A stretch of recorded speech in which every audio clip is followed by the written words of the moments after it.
What is up, BookTube? It is Monty, and today we are back again. If this is a long video, once again, check the description, check the timeline. I will be trying to insert chapter times so you can bounce around to hear about the books that interest you the most. Because again, I feel like this is going to be a rather long video. When I say rather long, like it'll probably wind up being like that last weekly reading vlog. But I had this idea because it was kind of an idea that I had last year. In 2019, I bought Utopia Avenue and the Unraveling of Cassidy Holmes because they were both kind of like music-y stories. Because last year's 2020, not 2019, but in 2019, I read Daisy Jones. I think it had to be 2019 that I read this. Daisy Jones and the Six by Taylor Jenkins Reid, and I really enjoyed this, even though a lot of people didn't fuck with Daisy Jones. They liked the audiobook, which I can't get into full cast narrations, but I really enjoyed the physical about this, the band, the Six, and Daisy Jones, and them coming together and falling apart and all of that. And then these were two other books that I thought had similar vibes to Daisy Jones. I was going to do a reading vlog, and I was going to post it, and then that never happened. So this is kind of that, only in addition to the Unraveling of Cassidy Holmes, which I've already read. So this won't be like vlog style, but we're going to get to my review of that in a second. In addition to these two, I'm also going to be reading the last revival of Opal and Nev. Cover art is here, so we can have the author's name. I'm sorry. This was set in like the 70s as well. This is also a period piece. Cassidy Holmes, like I said, we'll get to. So those are like my three adult novel-y things that I wanted to read. And then this is nothing like Daisy Jones and the Sixth. It's just a book that I have on my shelf that has to do with the music industry, and so I thought I would include it because why not? And that's You'd Be Mine by Aaron Hahn. I believe this is Aaron Hahn's first novel, their debut, and Wednesday Books sent this to me last year, so we're gonna read it. This one's about country music, so this is more like lighthearted, I'm assuming, and fun, like romancy times, because the rest of these I'm assuming are going to be a lot heavier. So with that said, that's the intro out of the way. Let's talk about The Unraveling of Cassidy Holmes by Alyssa R. Sloan. So this is the story of this girl group, Gloss, which came about in like the late 90s, very early 2000s, like think 99 to 2003, and then it kind of imploded. And it deals with, we're learning this story of Cassidy Holmes, who was our protagonist, even though she starts off the book dead. So all of the chapters from Cassidy's perspective are us following Gloss on their rise. So we follow Cassidy from when she was in an American Idol-esque show called Sing It, except it was, in the late 90s. She doesn't win, and what happens is she eventually gets put in this group, Gloss, and they skyrocket to success. It's kind of like a Spice Girls moment. The author in the back of the book talks about how they were inspired by Mel B in particular. And so we follow Cassidy on this like rise to fame. And then in the present day, we follow the rest of the girls. So Meredith, Rose, and Yumi. And they are kind of reflecting on their time in Gloss and their connection to Cassidy, because after the band broke up, because Cassidy left, we just kind of see like how their lives were impacted, like them thinking back on that. And it's like more recent than Daisy Jones, because Daisy Jones is about, like this group from the 60s and early 70s. Here with Cassidy Holmes, like again, late 90s, very early 2000s, I thought it was going to be a lot like messier, like, very dramatic moments. And I wouldn't say that that's what The Unraveling Cassidy Holmes is, but what it was, I thought it was a really great character study in Cassidy herself, but then the other girls, at the beginning, I thought they all kind of sounded the same. So Rose, Yumi, and Meredith, Mary, I thought they all kind of sounded very similar to one another when I was reading their perspectives, and it was kind of hard for me to tell them apart. But as the story went on, it was very easy for me to tell them apart. And all of them were dealing with a lot of just insecurities. Like Yumi was reflecting on how, as the only Asian member of the group, a lot of like the racial microaggression she had to put up with.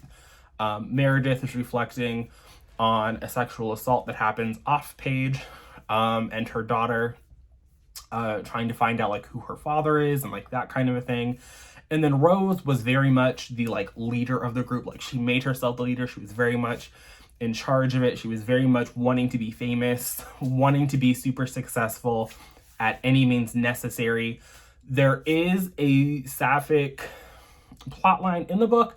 I wouldn't say that this is like focused on that at all, but I do think that that's brought up and it's touched on. It just brings up a lot of like, if you watched Framing Britney, you can see a lot of like that. Like you can definitely see the pop culture influences that Alyssa talks about in the author's note at the end of the book, in the story. You can definitely see how it's like pulled from the headlines and incorporated into the story in a way that felt organic, and I just really liked it. I don't think it'll be a 5 stars for everybody, but I do think it will at least be a 4. It is a standard, narrative format. I think all of the books I'm reading for this are standard narrative format, unlike Daisy Jones, which has, just the dialogue.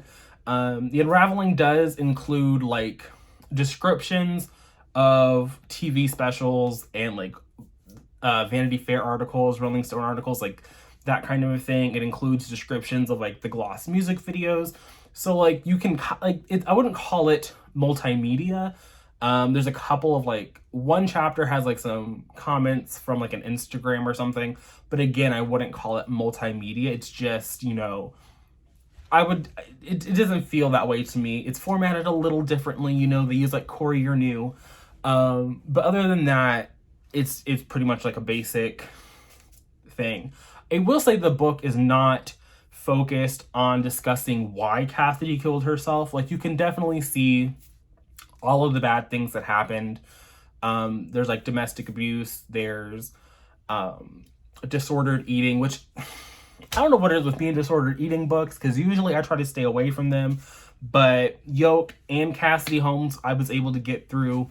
But like you can definitely see the kinds of things that you would expect to see in this, and I don't know, I really liked it. I had a good, when there's like heavy themes in books, it feels weird. Like I really enjoyed it, but I did. I enjoyed the narrative. I think that it was a wonderful debut. And I haven't heard too many people talk about this. This was it was a book of the month pick, so maybe a lot of people skipped over it. But William Morrow, I haven't read too many books from William Morrow, but William Morrow, they do publish fiction that I enjoy reading. So I'm gonna have to like look into them. So I enjoyed The Unraveling Cassidy Holmes. This was an excellent start to this kind of thing. I probably enjoyed this a lot more than Daisy Jones and the Six, just because I enjoy more pop music, and so seeing like this girl group in their life was probably gonna be the high of this. The rest of the books I'm reading for this are not really like genres of music I care about, and they're in time periods that are a little bit further. Except for this one, this is definitely the other outlier. But The Unraveling was a great way to start off this video. It was a great start to the reading vlog. I'm very much looking forward to the rest of these. I'm currently like 30 pages into Utopia Avenue. That's why we just have the dust jacket. This one's a little weird. It's like this one I felt is very accessible in terms of like the writing style. It's an adult book, but this feels like you're reading an adult book. So it's not, I wouldn't call it dense, but you can definitely tell that David Mitchell has written some books and written some successful books. And so I wouldn't say it's as like we're jumping in. So it's not as accessible as like Taylor or Alyssa, but that's what we're doing. Like I said, I'll check in with you guys later. Okay, so I have read about a quarter of Utopia Avenue by David Mitchell. I say almost a quarter because I did go into,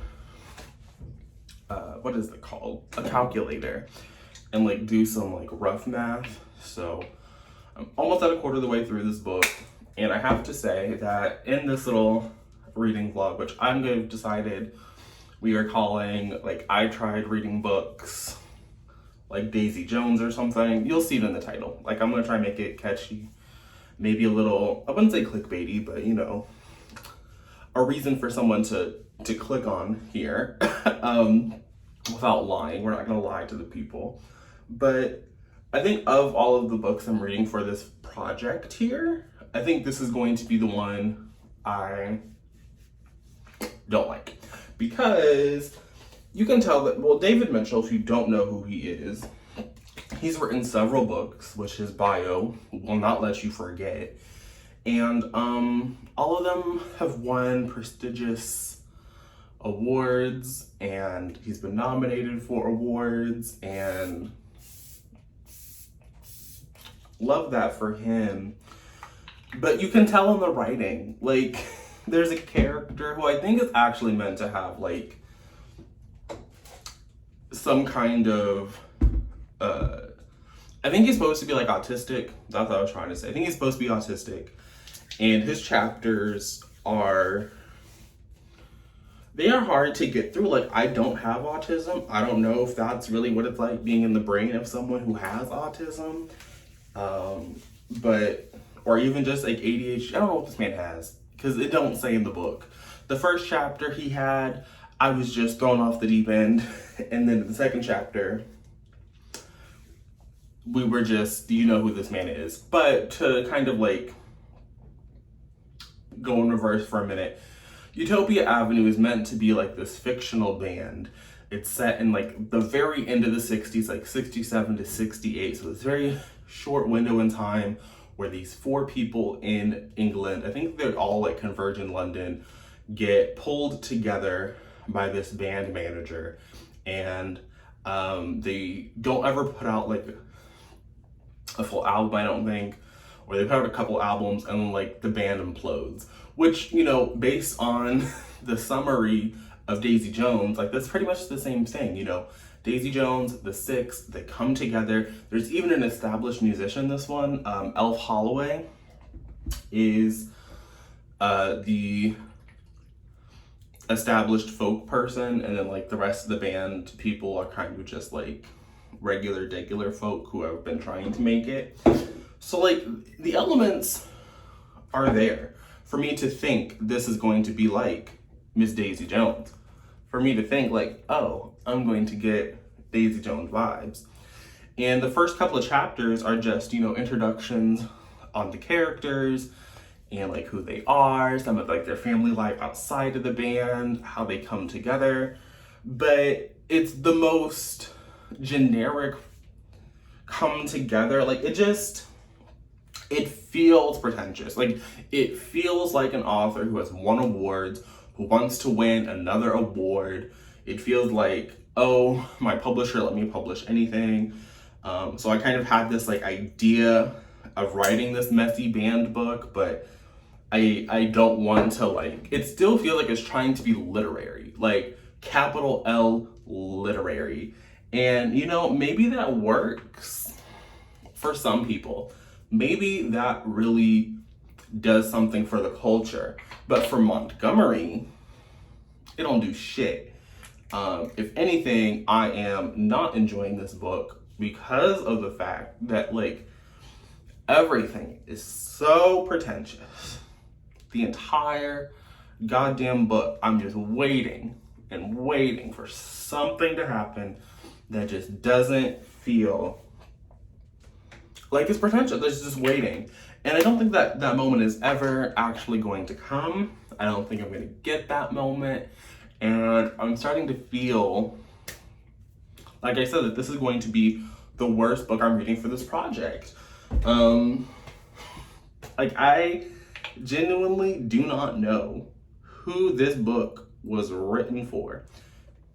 Because it wasn't for anybody who read Daisy Jones and was like, let's get this going.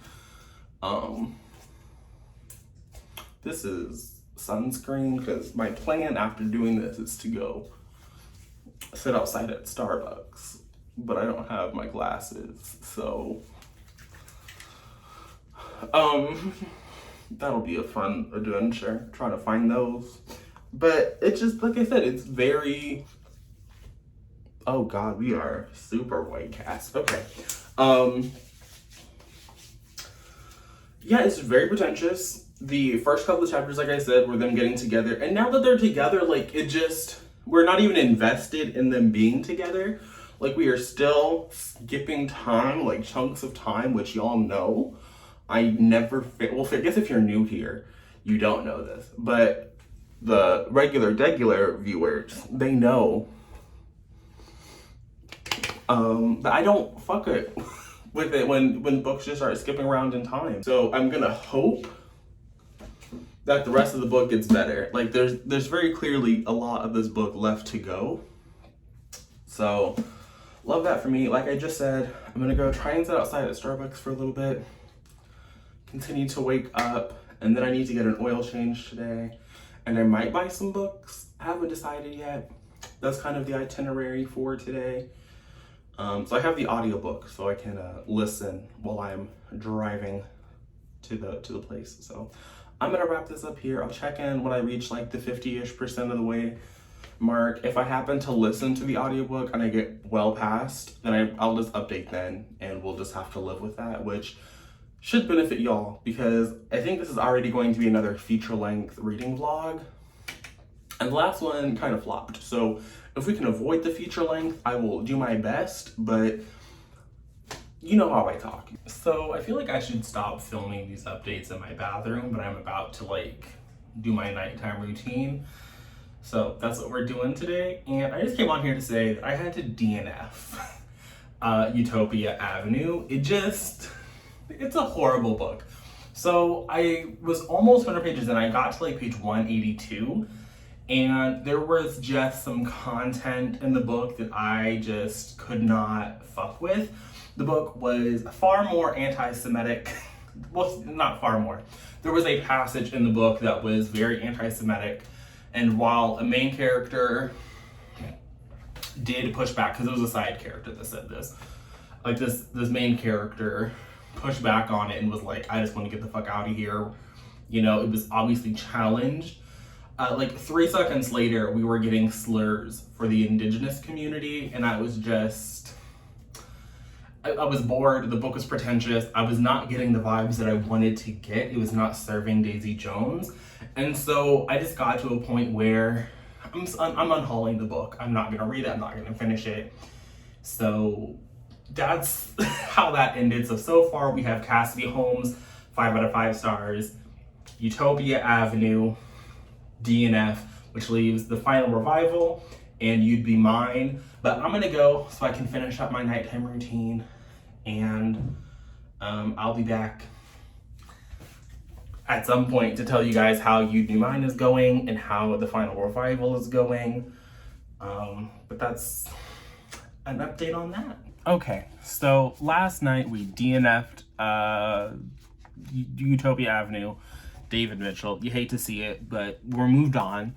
I'm now roughly halfway into You'd Be Mine, but the reason I picked this one up is because it was... Am I muted? Okay. We're doing greetings, friends. This was described as it's a country music story. We have Clay, who is like the current young heartthrobby countryman, and Annie Mathers, who is the daughter of like 2 industry titans who, you know, passed on. Like slight alcoholism in this. Interesting for, again, YA.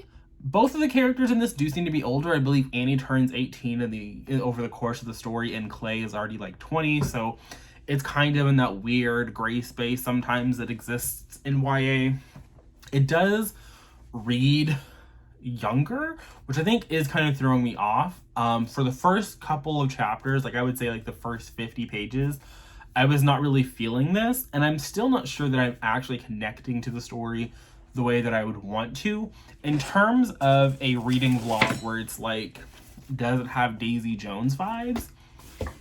I'm saying no on this one so far. Like, again, Daisy Jones is like adult, and this is like the YA entry, but overall so far, I don't want to say like I'm not impressed, but like it's it's decent. Like, I'm getting through it. I'm enjoying the time again far more now than I was at the beginning. But more than maybe that's what it was. It's just it's interesting. I don't quite like Annie so far. Like, but I also like really don't care about Clay. Like, it's weird. Like, I'm having a good time. I would say that it doesn't give me quite Daisy Jones vibes, but it does give me like Nashville vibes, the show that was on like ABC and then it went to CMT and that was canceled. Like, and mainly because it's just like another country property, but I feel like the vibes are kind of there a little bit. I do think that this is like a little bit bland. Like, I do think that the book I read last year, More Than Maybe, was a little bit more interesting. It also features characters from Michigan. So, like, if that's what you want to read. But so far, like, this again is it's a solid debut. I don't think if I had read this in 2019 when it came out, I would have been, like, super excited to read More Than Maybe. But I do appreciate him having a good enough time. So far, I would recommend. I'm here to update you guys on You Be Mine, because I definitely finished that a couple days ago at this point, and we have not talked about it. So let's do that. Like I said in a previous clip, this is the story of our girl Annie, whose parents have died, and Clay, what is it? Jefferson. His name is Jefferson Clay, whatever. He goes by both over the course of the novel, but his chapters are always titled Clay, so what we're supposed to call this man, I really don't care. Their story. He is an established musician. He's kind of an alcoholic, though, because of some, traumatic stuff that's happened. I think in my last clip I said he was like 20. He's definitely also only 18 in the story, which again feels very much because she wanted this to be a YA book. I mean, it's not very long. It's not the best writing. I definitely think that More Than Maybe, which is the book that came out last year, is a little bit better. It's also kind of like about the music industry. I digress. So, he has trauma. Her parents, like I said, are dead. She found the bodies. There's trauma there. But his record label wants him to sort of, rehabilitate his image. And they think having them go on tour will do that. In the middle of this book, our main character, Clay, he doesn't overdose, but he definitely takes some pills, and the response is to send him to, like, Annie's grandparents' farm in Michigan and to, like, not a professional medical facility. And that's kind of where the book started to lose stars for me. Again, it also wasn't the world's best written YA novel. It was very just okay. But I was enjoying it. It was giving me, like, nostalgic feels because I grew up in Kansas.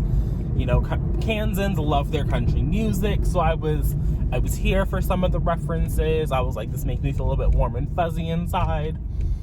But once he did not get professional treatment and it was a YA novel, I was like, this feels kind of suspect to me. I don't really know how comfortable I am with that sort of messaging going out there.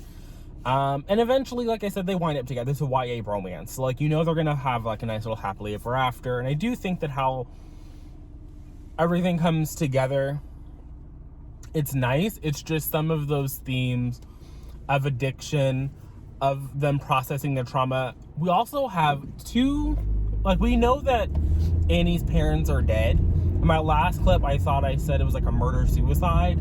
It's definitely ruled as a double suicide. Annie's mother is a little bit, you could go either way with Annie's mother, but the scene that we have to read that depicts that, I felt was bordering on gratuitous. It was one of the scenes in the book that was by far the most detailed, and I thought that was a very odd choice from a narrative standpoint. If you have any kind of issues with reading about parental death, I think that just know that that's going to happen. We also have gun violence because her father uses a gun to kill himself, and her mother overdoses.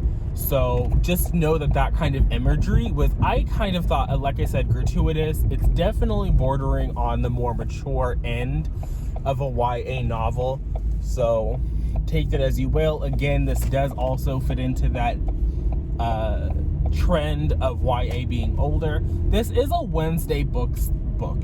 Wednesday did publish the paperback that I have, and they sent me. That's one they sent me.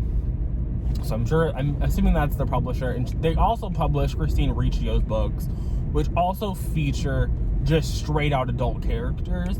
So I don't know. To me, like, I guess, like, I don't know what YA themes are supposed to be versus like adult themes. But these, I don't know if I would have younger teenagers reading this. I don't know if I would.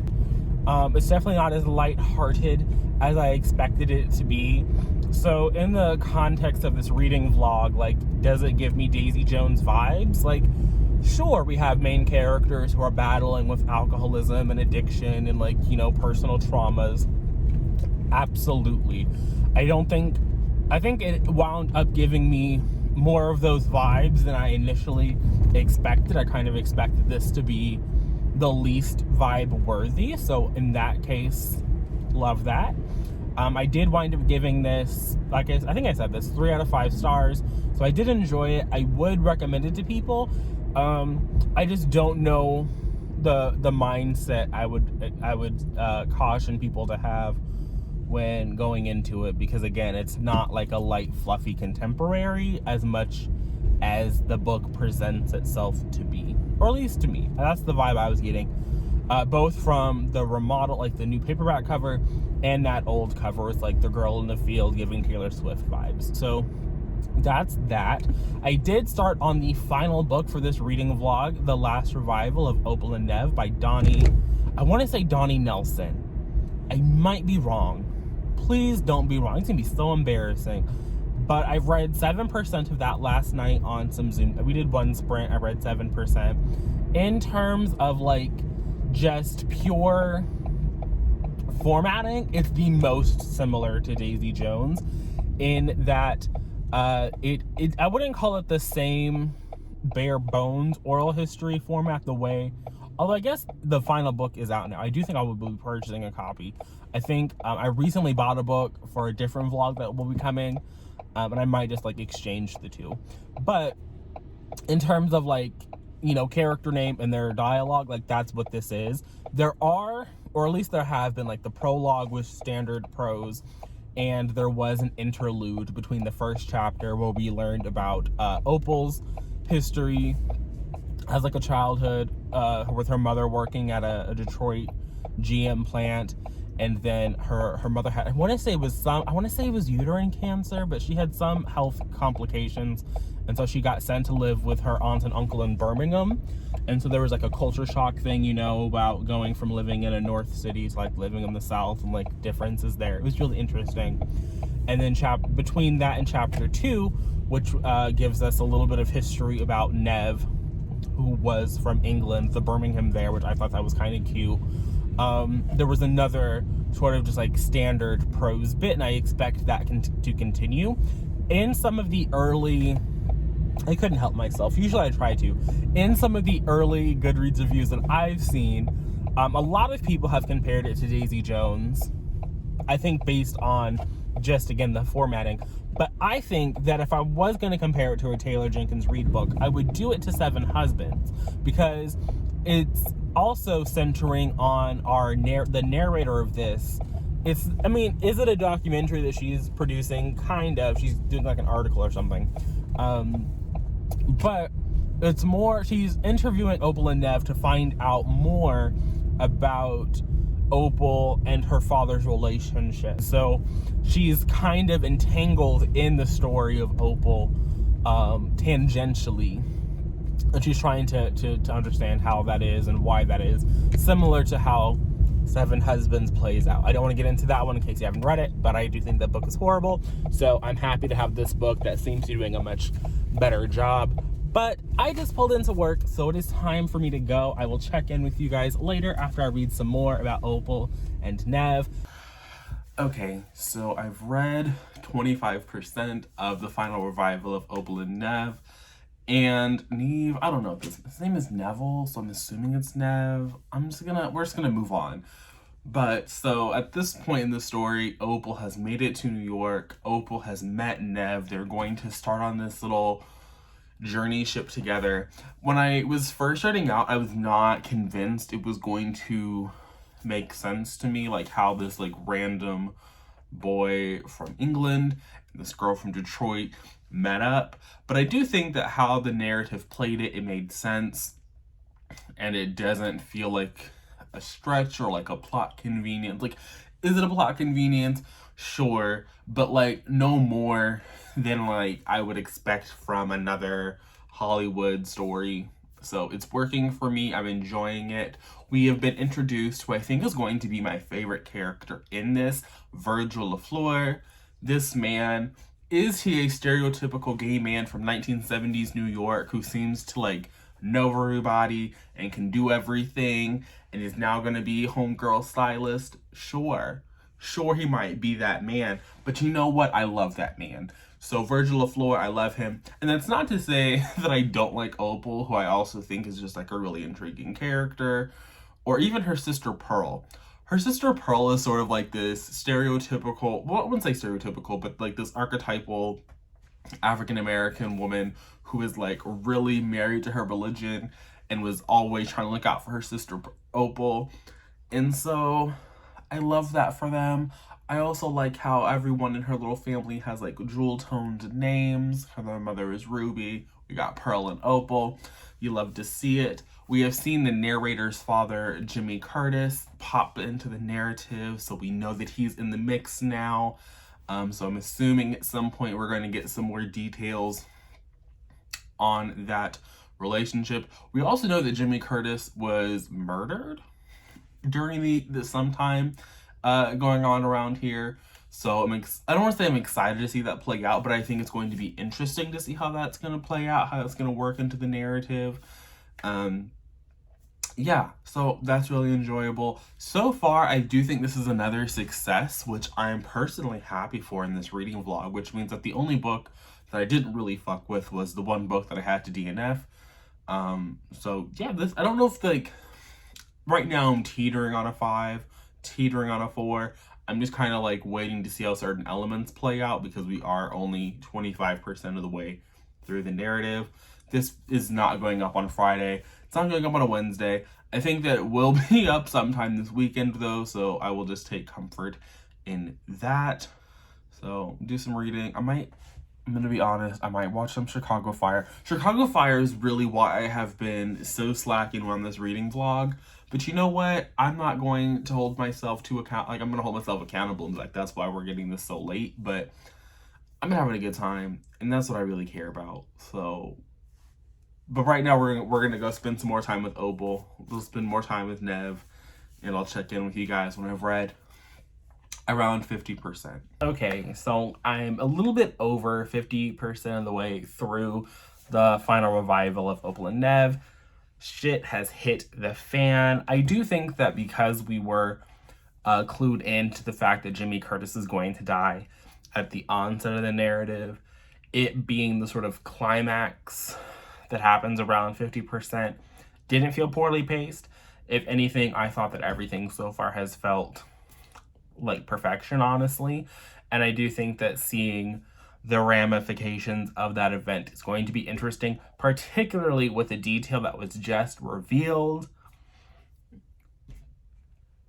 I've always been, I'm not gonna front. I have been side-eyeing Nev the entire time. The entire time I've been side-eyeing this man, because even though he was specifically looking for a black artist to be his music partner, this man has like bent over backwards to justify and excuse and explain away all kinds of microaggressions that Opal had to deal with during their time together. And I also think that he was doing like this weird thing where he was building up this partnership before they'd ever done anything together. He was kind of just like, whatever he was doing was weird. And so for me, I'm not surprised that this man is side-eye worthy. So Jimmy Curtis has now died. Opal and Nev are together in terms of like as a musical act. They have been collaborating. Virgil, still my main man. Still love that character the most. Here's hoping his name is actually Virgil. I'm remembering correctly. I think I am. But I don't have anything to say other than so far I'm really enjoying the pacing. So far I'm still really enjoying this book. I think this is a debut. I'm really enjoying this debut. I think that this is yet another excellent example of a debut that has a very distinct voice, that is entertaining. But I'm only bringing this up because in my last reading vlog for Daniel Green's Breach of Peace, we talked about how like it was pretty meh. And I think that this one, again, is very distinctive. Just on like that level, like for not judging good or bad. I do think it's really good though. I am really enjoying my time here. I'm interested to see how this is going to go.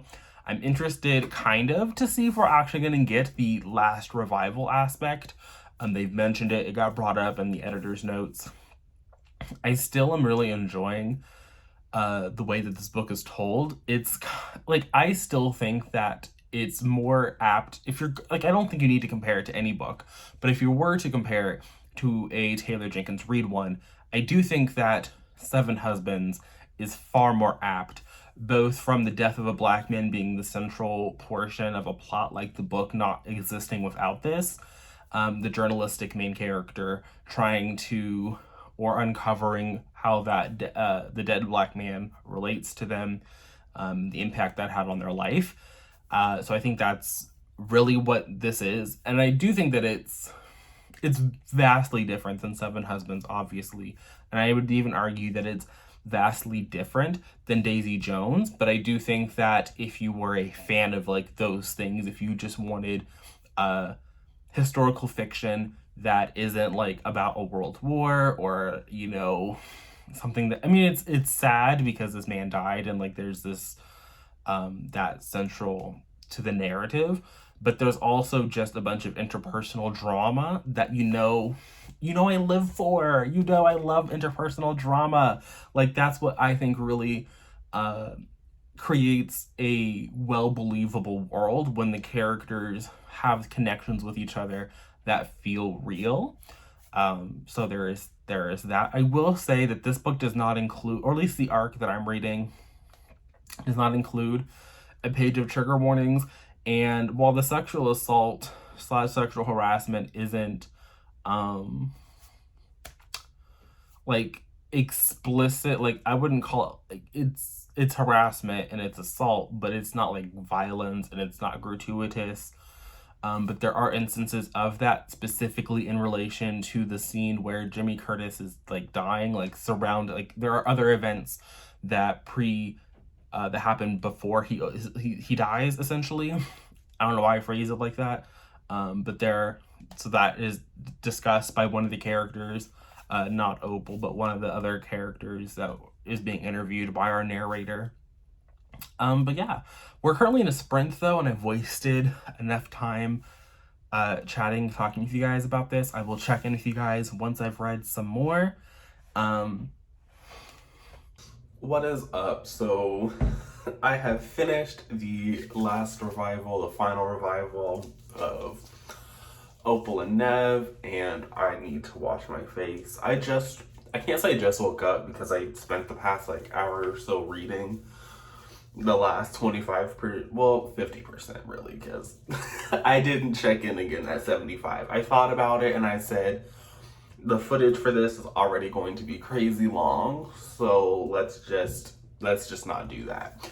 So I finished the last 50%, which I'm not going to get too much into because that would be the rest of the book really deals with the fallout of the revelation that happens around 50% of the way through. And I think that that's something that you should actually read and enjoy. And I think that the author does a really marvelous job with dealing with those repercussions and giving us some like realistic fallout scenarios. And I think that the interpersonal connections, like the drama there, the mess that is created there, you should read. And it was really, really wonderful to read. I thought that this is another favorite, definitely favorite of the year. Whether or not it'll be like a forever favorite, I don't know, but definitely top 10 books of 2021 so far. I believe this is a debut. I think I said this earlier in the vlog, but an excellent debut, I think. I think that if you're looking to get into adult, this is an excellent place to start in general. And I guess to sort of like, not wrap up, but to recap. So for this vlog, we read 5 books to see if they were anything like our good sis, Miss Daisy Jones, which was a controversial. I will say that if you read Daisy Jones and you thought that because it was all, you know, like there wasn't any prose, but you wanted a story that was similar-ish, I wouldn't even call them similar, because again, I do think that The Last Revival is more akin to Evelyn Hugo, and I think if you actually have read Evelyn Hugo and then you read The Last Revival, I think those parallels are more. But The Last Revival does have more prosy bits. There's actually, I would say it's pretty evenly split between just like character and their interview format, and then actual prose that we get with our narrator Sunny. So I think that if you couldn't connect with Daisy Jones because of the formatting, and you've heard that The Last Revival is similarly formatted, that's just a lie. Like, it's not a lie, but it's not the whole truth, which I think is also part of what I really enjoyed about, before I even get to this like recap moment, and part of what I really enjoyed about The Last Revival of Opal and Nev is how I always say that the truth is not an objective thing. It is subjective. It's relative. You know, there's no such thing as just like a random truth.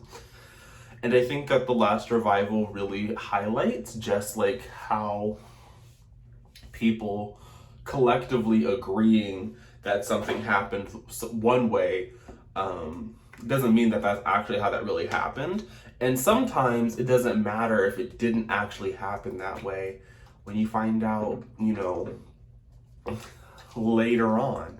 So I really did enjoy that aspect of The Last Revival, and I think that if there's anything I took away from it, it was that. Now, whether that's what the author intended, I couldn't tell you, but that's what I got from it. So to recap, for this little reading vlog, we did read The Last Revival, the Kindle e-arc version, excellent. I will be picking up a final finished copy. You'd Be Mine by Erin Hahn, which I gave 3 out of 5 stars to. This is our little country duet situation. It does tackle themes of like addiction, kind of messily. Parental death is all up in here. Sibling death all up in here. So there's like some grief that we are moving through. Utopia Avenue by David Mitchell was a hard DNF. I don't know if I'm unhauling yet because I've already owned it for a year. But for this reading vlog, if I had to finish this, I wouldn't have enjoyed it. So I made it over 100 pages in, almost 200 or so. And we had the racist slurs, we had just pretentious writing. So I think if you were looking for a Daisy Jones, this wasn't it, because even the fact that they're in a band was not really the highlight of that situation. The Unraveling of Miss Cassidy was another excellent addition, another 5-star read for me. So I'm pretty happy with how this whole reading vlog situation turned out. I got 2 5-star reads out of it, which, if you ask me, that's pretty great. I don't hand out 5 stars super often. I think a lot of people still are stuck on this Monty hates everything wagon, but I've talked about that at length at other points. But I definitely still don't hand out like 5 stars like candy. So seeing the 5 stars always makes me a happy person. And I got 2 of them out of this vlog. If I were to recommend two books from here that I think most people would like, I definitely think that The Last Revival and Cassidy Holmes have the broadest appeal, just because they do really excel at that interpersonal connection thing. It really does feel like we are reading about these people and why they are no longer together, like what happened to make them fall apart, which is kind of what happens in Daisy Jones. If you're looking for a Daisy Jones book or something that has like similar themes, even if you didn't care about Daisy Jones, I do think that those are just excellent, because they really tackle a group dynamic very well. I think that they both tackle a pretty substantial list of characters. In Opal and Nev, obviously the focus is on Opal, Nev, and Jimmy Curtis. Particularly for the first 50%, Jimmy Curtis is kind of like the motivating factor for why this book exists, and then we have to deal with the stuff that's revealed after. And then with the unraveling Cassidy Holmes, we have the situation where like Gloss is like falling apart. And I will say that Cassidy Holmes does have a really slow start, but I think that if you can get, and I always hate when people say this, but if you can get through it, then I think that the reward is there. It's particularly like once the book gets into a groove and Gloss is like come together and they're actually a group and you can actually see their interplay. It's beautiful. Because before that, when it's just like Cassidy and her little star search and the remaining members in the future like grieving her, like those parts, it's harder for them to sink in because you don't know these people. They are why they would care about this person is like a little foreign to you, and then the person that you know is completely different than the person they knew. And so once you're all kind of on the same page, like once you've acclimated, I think that it's really, for me, it was again a 5-star read. So I think that I have walked away with some really great picks here. I think I walked away with some just A+ reads, mainly because 2 of the books were 5 stars and one was a 3-star, which is pretty good. I only had 1 DNF, and the 1 DNF I feel like was just nothing at all, like what this vlog was searching for. So love that for me. So I just realized I never properly ended this, so that's a little embarrassing. But thanks for watching. If you made it to the end of the video, make sure you leave this emoji down there in the comment section below. I will see you guys again soon with another video. But until then, and until next time, bye.